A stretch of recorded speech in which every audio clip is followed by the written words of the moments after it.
हे ईश्वर, मुझे अधिक लेने के लिए नहीं, अधिक देने के योग्य बनाओ।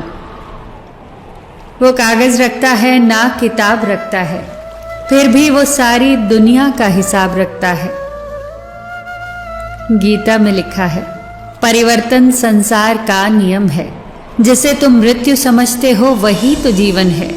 एक क्षण में तुम करोड़ों के स्वामी बन जाते हो और दूसरे ही क्षण तुम दरिद्र हो जाते हो।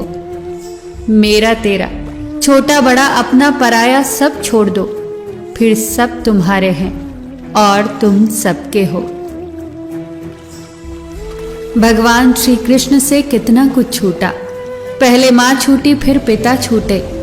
यशोदा माँ और नंद बाबा मिले, फिर वो भी छूटे। संगी साथी छूटे, राधा भी छूटी। गोकुल छूटा, फिर मथुरा भी छूटी। श्री कृष्ण से जीवन भर कुछ न कुछ छूटता ही रहा। अगर नहीं छूटा तो वो था उनका देवत्व, उनकी मुस्कान, उनकी सकारात्मकता। इतना सब होने के बाद भी भगवान श्री कृष्ण दुख के नहीं, उत्सव के प्रतीक हैं। सब कुछ छूटने पर भी कैसे खुश रहा जाता है, ये श्री कृष्ण से अच्छा कोई और नहीं सिखा सकता। दुख और सुख तो कुदरत के उसूल हैं। हे प्रभु, बस यही प्रार्थना है कि दुख आए तो हिम्मत देना और सुख आए तो नम्रता देना। डाली से अगर फूल टूट जाए तो फिर से लगाया नहीं जा सकता, मगर डाली मजबूत हो तो उस पर नया फूल अवश्य खिल सकता है। इसी तरह जिंदगी में खोए हुए पलों को हम वापस नहीं ला सकते, मगर आने वाले पलों को हम खूबसूरत बना सकते हैं। विपत्तियां कैसी भी हो, कष्टदायक ही होती हैं।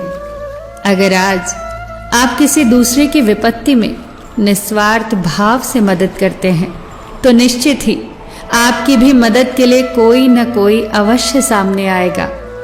यही प्रकृति का अटल नियम है। जीवन में कभी आगे होने का घमंड और पीछे होने का अफसोस नहीं करना चाहिए, क्योंकि सेना के दल में खड़े सैनिक को जब सेना प्रमुख पीछे मुड़ने का आदेश देता है तो आगे खड़ा व्यक्ति पीछे और पीछे खड़ा व्यक्ति आगे हो जाता है। इसी प्रकार ईश्वर कब पीछे मुड़ने का आदेश दे दे, कोई नहीं जानता। इंसान घर बदलता है, लिबास बदलता है, रिश्ते बदलता है, दोस्त बदलता है, फिर भी वो परेशान रहता है, क्योंकि वो खुद को नहीं बदलता। उम्र भर गालिब यही भूल करता रहा, धूल चेहरे पर थी और आईना साफ करता रहा।